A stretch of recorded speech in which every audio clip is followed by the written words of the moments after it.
Hello, listeners. Welcome to the Textbook Talks. So, today we are going to read the first chapter of Class 10 English book, A Letter to God, written by G.L. Fuentes. Before you read, they say faith can move mountains, but what should we put our faith in? This is the question this story delicately poses. Lencho is a farmer who writes a letter to God when his crops are ruined, asking for 100 pesos. Does Lencho's letter reach God? Does God send him the money?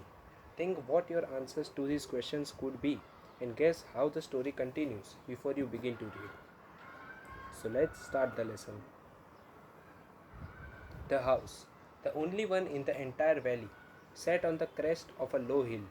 From this height, one could see the river and the field of ripe corn, dotted with the flowers that always promised a good harvest. The only thing the earth needed was a downpour or at least a shower. Throughout the morning, Lencho, who knew his fields intimately, had done nothing else but see the sky towards the northeast. Now we are really going to get some water, woman? The woman who was preparing supper replied, Yes, God willing. The older boys were working in the field, while the smaller ones were playing near the house until the woman called to them all, Come for dinner.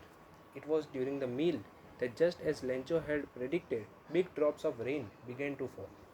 In the northeast, huge mountains of clouds could be seen approaching. The air was fresh and sweet.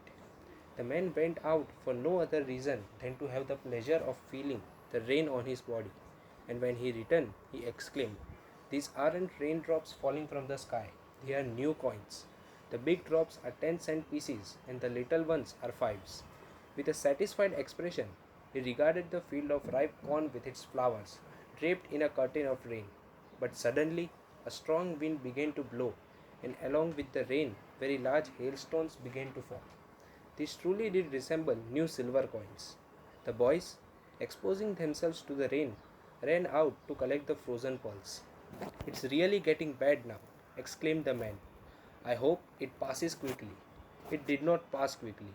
For an hour, the hail rained on the house, the garden, the hillside, the cornfield, on the whole valley. The field was white as if covered with salt. Not a leaf remained on the trees. The corn was totally destroyed. The flowers were gone from the plants. Lencho's soul was filled with sadness.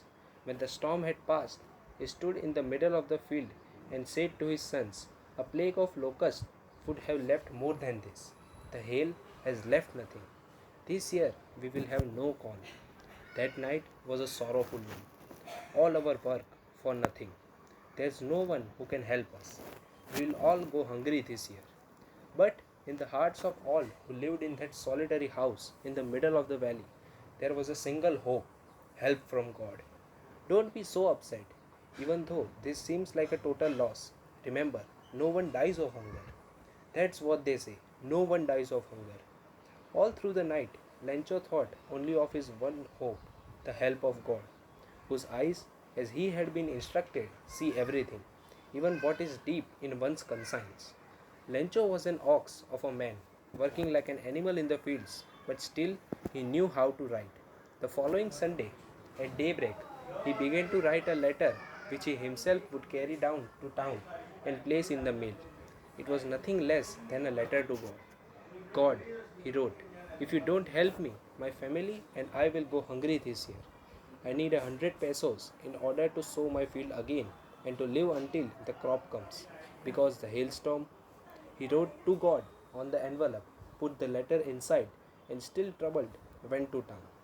At the post office, he placed a stamp on the letter and dropped it into the mailbox. One of the employees, who was a postman and also helped at the post office, went to his boss laughing heartily and showed him the letter to God.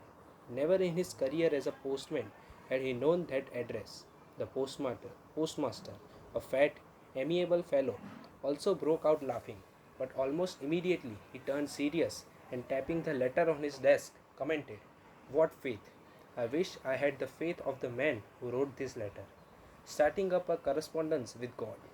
So, in order not to shake the writer's faith in God, the postmaster came up with an idea, answer the letter. But when he opened it, it was evident that to answer it, He needed something more than goodwill, ink, and paper. But he stuck to his resolution. He asked for money from his employees. He himself gave part of his salary, and several friends of his were obliged to give something for an act of charity. It was impossible for him to gather together 100 pesos. So he was able to send the farmer only a little more than half.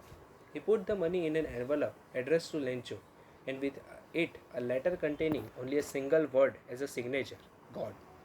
The following Sunday, Lencho came a bit earlier than usual to ask if there was a letter for him. It was the postman himself who handed the letter to him, while the postmaster, experiencing the contentment of a man who has performed a good deed, looked on from his office. Lencho showed not the slightest surprise on seeing the money. Such was his confidence, but he became angry when he counted the money. God could not have made a mistake, nor could he have denied Lencho what he had requested. Immediately, Lencho went up to the window to ask for paper and ink.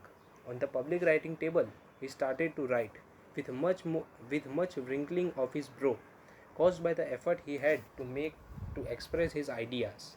When he finished, he went to the window to buy a stamp, which he licked and then affixed to the envelope with a blow of his fist. The moment the letter fell into the mailbox, the postmaster went to open it. It said, God, of the money that I asked for, only 70 pesos reached me. Send me the rest, since I need it very much. But don't send it to me through the mail, because the post office employees are a bunch of crooks. Lencho. Thank you guys for listening me. I will see you in the next one. Thank you.